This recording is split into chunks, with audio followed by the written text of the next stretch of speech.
दोस्तों, इस वीडियो में मैं बताऊंगा कि कैसे आप किसी भी फाइल को स्प्लिट कर सकते हैं, डिवाइड कर सकते हैं। तो डिवाइड करने का कुछ क्राइटेरिया होगा। तो हो सकता है कि आप अपने फाइल को 2 हिस्से में या 3 हिस्से में या 4 हिस्से में डिवाइड करना चाहते हो, और हर हिस्से में जब आप डिवाइड करेंगे तो उस फाइल की जो साइज होगी ना, वो इक्वली डिवाइड होगा। मेरा कहने का मतलब ये है, जैसे कि आप यहाँ एक फ़ाइल देख रहे हैं, तो इस फाइल की जो साइज़ है ना 12907 KB का है। अगर आपने इस फाइल को 3 टुकड़े में बांट दिया तो उसी के हिसाब से ये साइज़ भी 3 टुकड़े में स्प्लिट हो जाएगा। तो देखते हैं कि कैसे हम इस काम को करते हैं। और भी कई तरीके से मैं डिवाइड करना सिखाऊंगा। जैसे कि अगर मान लेते हैं फाइल में 10 लाख रिकॉर्ड है और आप चाहते हैं कि आप फाइल को डिवाइड तो करें लेकिन हर फाइल में 1-1 लाख रिकॉर्ड हो, तो इसको कैसे करेंगे। तो इस तरह के अलग अलग जो स्प्लिट करने का जो तरीका है ना, इसमें हम इस वीडियो में देखेंगे। तो शुरू करता हूँ। आपको इस काम को करने के लिए आपको गिट इंस्टॉल करना होगा, गिट बैश। मैंने यहाँ राइट क्लिक किया तो देखिए आपको गिट बैश दिखाई दे रहा है। तो गिट बैश पे आप क्लिक करें, और गिट बैश पे क्लिक करेंगे तो आपको ये जो है ना कंसोल ओपन होगा, और देखिए कि ये उसी जगह पर पाथ पे चला गया जो मेरा फोल्डर का पाथ है। बिग फोल्डर के भीतर हम पहुँच गए। ठीक है, अब इस कमांड को कैसे यहाँ यूज करना है उसको मैं बताऊँगा। आपको करना क्या है कि स्प्लिट कमांड यूज करना है। स्प्लिट कमांड के बाद आपको करना क्या है कि कुछ ऑप्शन यूज करना होता है। ऑप्शन जब आप यूज करेंगे, जैसे कि मैं इस फाइल को 3 टुकड़े में बांटना चाहता हूँ, तो नंबर ऑफ फाइल्स के लिए -n लिखिएगा, और 3 टुकड़े में बांटना चाह रहे हैं ना, तो 3 लिखिए, 3। और उसके बाद आप किस फाइल को डिवाइड करना चाहते हैं उसका पाथ लिखिए। मैं इसी बिग फोल्डर के भीतर मेरा फाइल पड़ा हुआ है, तो मैं कहीं और नहीं जाऊँगा, डायरेक्टली उस फाइल को लिख दूँगा। यहाँ बिग स्पेस है, डेटा है, और फाइल का एक्सटेंशन भी लिखना है। यहाँ आपको दिख नहीं रहा, लेकिन आपको फाइल का एक्सटेंशन यहाँ जब करूँगा तो दिख जाएगा। अब ये जो फाइल है इसको जब स्प्लिट करेगा तो देखिए क्या होगा, क्योंकि जितना कमांड को रिक्वायर था वो मैंने लिख दिया है। स्प्लिट नंबर ऑफ़ फाइल्स के लिए -n, कितने नंबर ऑफ़ फाइल चाहिए वो मैंने 3 लिख दिया, किस फाइल को स्प्लिट करना वो भी लिख दिया। तो जब इंटर प्रेस करूँगा ना, तो देखेंगे कि आपके पास 3 फाइल बन के आ गया।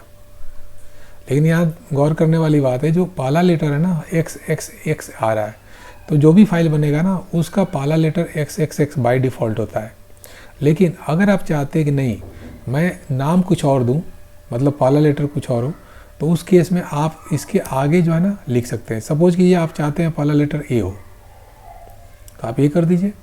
लेकिन अब मैं दो टुकड़े में बांटूंगा, और मैं इस कमांड को इंटर किया, देखिए 2 टुकड़े में बनेगा, और ए भी ये आ गया, 2 हुआ ना, साइज इक्वल ही है, इसका भी साइज ऑलमोस्ट इक्वल है। तो पहला तो तरीका आपको मैंने बताया कि कैसे आप अपने किसी बड़े डेटा को अलग अलग फाइल में डिवाइड कर सकते हैं। पहला चीज़ आपने सीखा। अब मैं दूसरा चीज़ बताऊंगा कि कोई ज़रूरी नहीं है कि आप नंबर ऑफ़ फाइल्स में डिवाइड करके 3 फाइल चाहिए, 4 फाइल चाहिए। हो सकता है कि आप चाहते हो कि इस फाइल के भीतर 10 लाख रिकॉर्ड है, और हमें जो फाइल चाहिए हर एक फाइल में 10-10 हज़ार रिकॉर्ड हो या 1-1 लाख रिकॉर्ड हो। तो इसको करने के लिए आपको क्या करना है कि आपको जो स्विच दिख रहा है ना, ये उसी में केवल चेंज करना है। मैं उसको करके दिखाता हूँ आपके सामने। जो ये स्विच है ना, यहाँ पर n की जगह मैं l लिख दूँगा। क्या लिख दूँगा? l। मुझे मालूम है कि मेरे बिग डेटा में कम से कम 10 लाख रिकॉर्ड है, मैं 1 लाख कर देता हूँ। यहाँ 1 लाख करने का मतलब वो है कि स्प्लिट जब करेगा तो हर फाइल के भीतर 1-1 लाख रिकॉर्ड जाएगा, और जो लास्ट फाइल होगा उसमें थोड़ा कम हो सकता है। ठीक है, अब मैं स्प्लिट करने के बाद यहाँ पाला लेटर में चाह रहा हूँ कि मेरा फाइल का पाला लेटर L हो, क्योंकि मैं लाइन के नंबर ऑफ लाइन के बेस पे डिवाइड कर रहा हूँ। तो देखिए कि आपको फाइल जनरेट तो हो गया, और हर फाइल में आपको साइज लगभग सेम दिख रहा है। इसमें 1 लाख फाइल 1 लाख रिकॉर्ड होगा, इसमें भी 1 लाख, इसमें भी 1 लाख, लास्ट वाले में थोड़ा कम होगा। तो पहले मैं इसको ओपन करता हूँ, इसको नोटपैड में मैं ओपन कर लेता हूँ, क्योंकि उसमें नंबर ऑफ लाइन्स ही पता चलेगा। देखिए मैंने फाइल ओपन कर दिया, स्क्रॉल हियर किया, तो सबसे लास्ट रिकॉर्ड आपको कितना दिख रहा है? 1 लाख पे दिख रहा है। दूसरे को भी ओपन करूँगा ना, उसमें भी जाके चेक करूँगा, तो जो लास्ट रिकॉर्ड होगा ना वो 1 लाख पे होगा। तो कहने का मतलब हमने देखा कि कैसे जब हम फाइल को नंबर ऑफ लाइन्स के बेसिस पे भी डिवाइड कर सकते हैं, ये हमने सीखा। मैं इसको डिवाइड कर देता हूँ, डिलीट कर देता हूँ। तो हमने देखा कि किसी फाइल को या तो हम कई टुकड़े में डिवाइड कर सकते हैं कि हमें कितना फाइल जनरेट करना है, या हम हर फाइल में चाहते हैं कि इतना लाइन हो, तो उसके बेसिस पे भी हम डिवाइड कर सकते हैं, स्प्लिट कर सकते हैं। लेकिन एक तीसरा चीज़ भी है, जैसे कि मान लेते हैं आपकी फ़ाइल की साइज़ है 12907 KB, और आप चाह रहे हैं कि आपका जो फाइल हो ना, हर फाइल वो आपका 100 KB का हो, 100 KB का आप चाहते हैं, तो उसको कैसे करेंगे? या 10 KB का चाहते हैं, 10 KB का चाहते हैं, तो उसको हम करेंगे कैसे? बस कमांड का स्विच में आपको चेंज करना है और कुछ नहीं करना है। आपको मालूम है कि एक बाइट जो होता है ना, P से बाइट होता है, एक बाइट जो होता है 1024 इतना है, ये होता है 1 KB। किलो बाइट में कन्वर्ट करना है। अब मैं इसको कर दिया, ठीक है, तो क्या होगा? अब मैं इसको B कर देता हूँ, यहाँ बाइट के लिए B कर देता हूँ, क्योंकि ये पता चले कि हमारा फाइल B से, ऐसे कोई ज़रूरी नहीं है। मैंने B कर दिया। अब इसको डिवाइड, अब जब मैं इसको इंटरफेरेंस करूँगा ना, तो देखिए क्या होगा। देखिए आपका जो फाइल है ना 100 KB, क्योंकि K का मतलब है 1024, 1024 से मल्टीप्लाई 100 को करेंगे इतना ही आएगा, क्योंकि एक किलो बाइट का मतलब होता है 1024, तो 100 किलोबाइट का मतलब वो 102400 आगे कर दिया। तो आपको देखिए कि ऐसे आपको फाइल बन गया सारा, ठीक है ना। मैं इसको एक बार फिर से डिलीट करके आपको दिखाता हूँ कि अगर मैं बाइट अगर बढ़ा दूँ तो फाइल कम बनेगा।